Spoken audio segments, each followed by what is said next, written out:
Bonjour à toutes et à tous, aujourd'hui je vais vous présenter une nouvelle vidéo dans laquelle on va découvrir un jeu qui n'est pas tout neuf, au contraire il est assez vieux. C'est un jeu qui s'appelle le I Am One Tarot et qui est une création de Maya Brutam. C'est un jeu qui est entièrement fait de peinture au niveau des illustrations. C'est un jeu qui est sublime, du moins pour ceux qui aiment ce genre de peinture. Alors ce jeu c'est un jeu moi que j'ai depuis très longtemps puisque c'est le tout premier avec lequel j'ai fait des consultations en tant que professionnel. Donc c'est dire que ça ne date pas d'hier. Donc on voit d'ailleurs que la boîte a eu le temps de vraiment manger. Alors pour les personnes que ça intéresse, vous pouvez aller sur le site de l'artiste, saint-art.com pour vous procurer le jeu, ou vous tapez simplement sur internet I Am One Tarot et vous tombez sur le site de Maya Brutam. Alors on a traduction anglais, français, espagnol dans le livret et sur les cartes, mais on sent que c'est un petit peu du Google Traduction et que ça vaut ce que ça vaut, hein. Donc c'est bien de pouvoir faire après soi-même sa propre traduction à partir de l'anglais, ce que j'ai fait. Donc si vous vous procurez ce jeu et que vous avez besoin de la traduction, je pourrais vous faire parvenir mes fiches et mes traductions, il n'y a pas de souci. Alors on va découvrir ce jeu qui est très particulier à plus d'un titre, tant dans sa structure que dans la manière de le lire. Alors on va commencer par les arcades majeures, puisque bien entendu c'est un tarot de Marseille, donc fatalement on a arcade majeure et arcade mineure. Alors les arcades majeures, donc comme toutes les autres cartes, sont faites voilà, d'illustrations de peinture. Je vais essayer de faire une mise à jour, une mise au point pardon, pour qu'on puisse voir. Voilà, donc ce sont de très jolies peintures, c'est vraiment très très beau, c'est très coloré. Et vous pouvez constater que sur chaque carte on a le nom en anglais, The Changer, en espagnol, El Cambiado, et en français, qui est ici l'avatar. On a une lettre hébraïque, et on a à chaque fois une phrase, français, anglais et espagnol. I am Master Communication, je suis maître de la communication, yo soy el dueño de la comunicación. Et on retrouve comme ça à chaque fois voilà, les trois langues, dans l'intégralité du jeu, pour que ce soit pour les majeurs ou pour les mineurs. Alors ça reprend bien entendu la structure assez classique du tarot qu'on connaît, c'est-à-dire que normalement on se retrouve avec dans cette carte-là un équivalent du magicien pour le Rider-Waite ou du Battler pour le TDM classique, mais Maya a donné voilà, une signification un peu différente, un sens un peu différent à ces cartes, ce qui fait que vous soyez fin connaisseur et praticien du tarot de Marseille ou du tarot à Rider-Waite ou pas du tout, que vous soyez parfaitement nouveau, finalement cela ne gênera pas puisque ce jeu est un petit peu différent malgré tout, même si on retrouve quand même un certain sens assez similaire. On voit par exemple ici The Mother, c'est-à-dire la mère, qui correspond au personnage de la papesse dans le tarot ou de la grande prêtresse dans le Rider, va quand même avoir une signification assez différente des jeux classiques. Donc c'est bien de pouvoir le laisser tomber pour aller vers autre chose. The feeler, c'est l'intuitif, c'est la personne qui va avoir vraiment du feeling, de l'intuition, qui va ressentir des choses et qui va permettre aussi au projet de croître. Et donc c'est en équivalent avec l'impératrice, The actor pour alors là c'est l'agissant et non pas l'acteur, mais on a aussi l'idée de l'acteur, de celui qui peut se poser un masque. Je suis maître de puissance, donc c'est l'équivalent de l'empereur. Donc on voit qu'on a quand même quelque chose d'assez... on a la symbolique finale des cartes que l'on connaît, mais le sens donné par Maya va un petit peu sur d'autres chemins. Là on voit par exemple The Speaker, c'est l'orateur. Alors effectivement, nous dans le tarot de Marseille, on a la carte du pape, qui est un personnage qui s'exprime, qui parle, qui utilise le langage pour pouvoir passer d'un chemin à un autre. Et donc je suis maître de l'éducation, on retrouve effectivement le sens de formation que l'on peut retrouver dans la carte du pape. L'unité, ça c'est une très jolie carte qui représente, qui est en analogie avec la carte de l'amoureux. Je suis maître des relations. The Victorious One, le victorieux. Je suis maître de maîtrise. On voit le personnage avec un lion et le chariot. Le dispensateur, qui est en résonance avec la justice. Je suis maître de la loi. Et ça fait plaisir, vraiment, je le souligne, ça fait plaisir d'avoir des tarots d'origine anglo-saxonne qui respectent le fait que la justice doive être en 8 et la force en 11. Alors du coup je dis un énorme merci à Maya d'avoir respecté cette numérologie plutôt que de mettre la justice en 11 et la force en 8. The Seeker, c'est-à-dire le chercheur, qui est l'équivalent de l'ermite. Le labyrinthe royal, Royal Maze. Je suis maître de la destinée. The Deliverer, libérateur, donc en rapport avec la force. Hanging Man, le pendu. Le renouvellement pour la 13, qui représente la mort. L'échange, tempérance. Thinker, le penseur. Donc là, on est sur l'équivalent du diable, et j'aime beaucoup. Je suis maître de l'erreur. Là, on est vraiment sur l'idée que le diable, c'est vraiment dans notre tête, et nous-mêmes, dans nos pensées et dans nos schémas mentaux, c'est à ça que l'on s'attache. Et je trouve que c'est une excellente réinterprétation de cette carte. La tour, la citadelle, en équivalence avec la maison de Dieu. The Wayshower, le signe, en équivalence avec l'étoile. Le réagissant pour la lune. L'énergie. Je suis maître de lumière pour le soleil. Le connaisseur pour la 20, c'est-à-dire pour le jugement. La Vierge, en ce qui concerne le monde, l'équivalent du monde.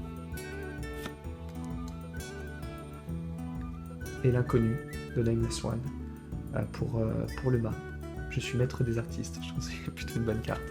Alors on voit qu'on sort un petit peu quand même des sentiers battus par rapport au jeu classique que l'on peut connaître. Donc ça peut être un frein au début quand on est habitué à d'autres formes de tarot, on se dit mais comment j'interprète ça? Voilà, pas d'inquiétude, on s'y fait assez vite et les illustrations permettent d'avoir aussi un sens assez facilement. Mais l'avantage de ce jeu, c'est que contrairement aux autres tarots, particulièrement contrairement au tarot français, au tarot de Marseille, où on n'utilise quasiment que les arcanes majeures et les arcanes mineures sont un peu mis de côté puisqu'ils sont assez abscons, au contraire, là, les arcanes majeures prennent sens en étant mis en relation avec les arcanes mineures, et on va voir ce que c'est. Donc on voit que les arcanes majeures sont tous faits de la même manière, c'est-à-dire avec le contour noir, écrit en jaune, et on va voir que pour les arcanes mineures, au contraire, on aura pour chaque famille une couleur à chaque fois différente, et ça j'aime beaucoup, je trouve ça très appréciable. Donc on va attaquer avec cette première famille. Alors là, on ne retrouve plus l'iconographie classique des mineurs, c'est-à-dire le denier, le bâton, etc. Là, on retrouve dans une première famille The Two-Headed Serpent, c'est-à-dire... Alors là, la traduction française n'est pas forcément bonne, parce que c'est les deux serpents enroulés. En réalité, c'est pas les deux serpents enroulés, c'est le serpent à deux têtes. Donc bon, ça on peut mettre de côté, à la limite, c'est pas si grave d'avoir une traduction à peu près approximative là-dessus, c'est pas si important. Et donc, on a à chaque fois cette tonalité de rouge pour le serpent à deux têtes, et qui va être en relation ici avec le domaine de la spiritualité en l'occurrence. Donc de très jolies cartes, très vibrantes vraiment, les illustrations sont très sympas. Et on retrouve au niveau des cartes de cour, ce que l'on avait déjà vu dans le Truth Seeker Tarot, c'est-à-dire qu'on retrouve le prince, la princesse, la reine et le cavalier, et non pas le cavalier, valet, roi et reine comme dans les tarots classiques. Donc voilà, un très joli tarot, vraiment très très beau. Alors encore une fois, je peux comprendre que le fait d'avoir des illustrations sous forme de peinture peut un peu gêner, et on se dit vraiment je sais absolument pas comment l'interpréter. Encore une fois, pas d'inquiétude, véritablement je peux vous assurer que ça fonctionne très très bien, ça se lit très très bien, je vais en parler après. The Curved Blade, donc les sabres, l'équivalent de l'épée, où là on est dans le domaine du mental, de la tête, de tout ce qui se passe dans nos schémas mentaux. Pareil, de très jolies couleurs, très jolies illustrations. Avec encore une fois la petite phrase sur le dessous. Je suis allé et venu. Je suis incertitude. Je suis interférence. Donc voilà, des petites phrases sur lesquelles on peut rebondir et qui sont plutôt sympathiques également.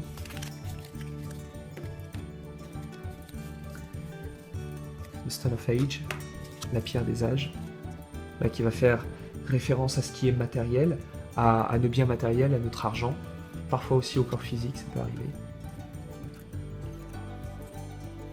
Celle-ci est vraiment très très belle. Je suis peur et tristesse. Succès. Haut et bas. et les cartes de cour, le prince, la princesse, la reine, les cavaliers. Donc même pour ces cartes-là, on arrive quand même à comprendre assez bien le sens. Lorsqu'on lit le livret, je vais en parler après du livret. Et la dernière famille, les poires de larmes. Je trouve que c'est assez amusant. Poires de larmes qui fait évidemment une équivalence avec les coupes dans nos jeux classiques et qui là cette fois-ci ont une tonalité davantage tirant sur les verts. Ça, c'est vraiment très très belle. Je suis accomplissement. Alors la particularité de ce jeu, c'est qu'il est accompagné, bon déjà premièrement il est accompagné évidemment du livret, donc on a en anglais évidemment, mais qu'on a aussi en français Google, j'appelle ça comme ça, parce que franchement il n'y a pas d'autre mot, et puis en espagnol évidemment un peu plus loin, donc si vous savez lire l'anglais, du coup vous pouvez évidemment lire la version anglaise. Néanmoins le site de Maya Bhutan est extrêmement bien fourni en interprétation et en signification pour chaque carte. Donc vous pouvez vous rendre sur le site internet et lire son interprétation si vous savez lire l'anglais. Si vous ne savez pas lire l'anglais, demandez-moi, envoyez-moi un petit message par Facebook ou sur mon site internet. Et je pourrais vous envoyer les traductions que j'ai pu faire concernant ces cartes. Donc on a le petit livret qui accompagne et on a une méthode de tirage très intéressante qui est en forme de spirale où on met la première carte, la seconde, troisième, quatrième, cinquième, sixième, septième, huitième, 9e, 10, 11, 12, 13, 14, 15, 16, 17, 18, 19, 20, 21 et la 22 au centre. Et chaque position a une interprétation particulière. C'est-à-dire que la première, c'est l'idée principale, la seconde, c'est l'énergie, la troisième va correspondre à la volonté, la quatrième, c'est l'action présente, cinquième, le son, la 6 va nous parler de notre entourage, la 7 de notre engagement, la 8 du travail, etc. Donc à chaque position, on a une interprétation assez spéciale. Sauf que ce tirage ne se fait pas qu'avec les 22 cartes, mais avec l'intégralité du jeu. C'est-à-dire qu'on va battre et on va tirer dans l'ordre, la première, deuxième, troisième, etc. jusqu'à arriver à la 22e carte. Et on va interpréter donc les cartes indépendamment en fonction de l'endroit, mais aussi entre elles. Et c'est là où sort toute la puissance de ce jeu. Et c'est un jeu qui est véritablement extraordinaire pour ça. Et c'est là où je vous disais tout à l'heure que c'est les mineurs qui vont aider à préciser le sens des majeurs. Je vais prendre un exemple tout simple. Par exemple, si je trouve cette carte-là dans mon jeu, dans mon tirage, elle apparaît, donc elle a évidemment une signification particulière. Et quand on va aller chercher dans le livret, on va pouvoir retrouver donc la signification des cartes au niveau par exemple des sabres. Donc on voit les sabres. La première, qui est donc celle-ci, va nous parler des informations, nouvelles idées, communication, messages, appels, lettres, conversations, annonces. Et on va voir également avec l'avatar, avec l'agissant, c'est-à-dire lorsque d'autres cartes qui sont en résonance numérique, numérologique avec cette carte-là sortent dans le tirage. On a par exemple la 1 ici, et on va se retrouver avec effectivement l'arcane 1, c'est-à-dire l'avatar quelque part. On va se retrouver avec la 10 ailleurs dans le tirage. On va se retrouver avec la 19 ailleurs. Du coup, on va avoir un sens. Par exemple, si dans un même tirage, on tire celle-ci et la numéro 1, même si ça se trouve donc évidemment ailleurs, puisque ça sera dans une autre maison, on va avoir une signification particulière. L'ensemble des deux va nous donner l'annonce d'un changement d'avis par rapport à la situation actuelle. On va se dire, ah tiens, on va changer notre opinion sur quelque chose en particulier. Et donc du coup, on va se trouver avec des significations vraiment plus pointues et plus précises. Et donc ça, c'est vraiment tip-top pour les interprétations supplémentaires que l'on peut avoir. Par exemple, si on tire la 1 avec la 10, puisque la 10, en étant réduite, devient le 1, on va avoir que ça indique une communication mondiale, c'est-à-dire une communication vraiment à grande échelle. Si on tire avec la 19, ça va nous parler d'influences astrologiques importantes, auxquelles il faudra prêter attention. Et on a ça pour chaque mineur. Par exemple, si je tire la 3 en poire de larmes, et que dans le même jeu, je me retrouve donc avec la 3, ou je me retrouve avec c'est la 12, puisque 2 et 1 donnent 3, ou si je me retrouve avec la 21, puisque, encore une fois, 2 et 1, 3, on va se retrouver encore avec une signification particulière. Là, la 3 donne un sens qui est le sens de fantaisie, de superficialité, de choses un petit peu futiles. Si on la met avec celle-ci, Si les deux apparaissent dans un tirage, on va avoir la signification de blessure émotionnelle, on va conseiller à la personne de s'éloigner des commérages et des choses un petit peu superficielles qui peuvent lui faire du mal. Si on tire avec la 12, on va avoir la signification de ne pas chercher à donner du sens à ce qui n'en a pas, d'accepter les choses telles qu'elles sont sans forcément essayer de trouver la signification.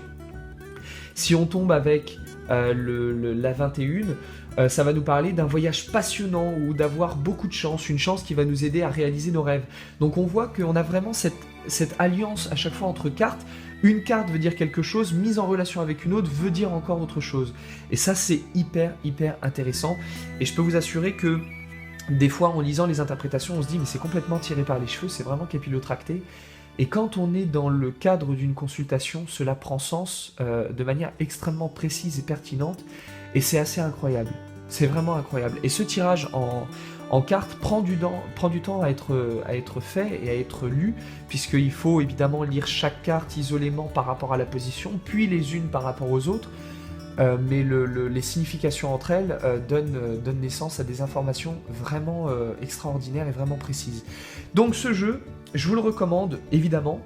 Alors, si vous êtes débutant et que vous n'êtes pas habitué à faire des tirages et des lectures, l'extraction d'informations peut être un petit peu compliquée au début, mais vous pouvez bien entendu venir m'écrire ou me demander un petit coup de pouce et on pourra en discuter, on pourra voir ensemble comment adapter les interprétations.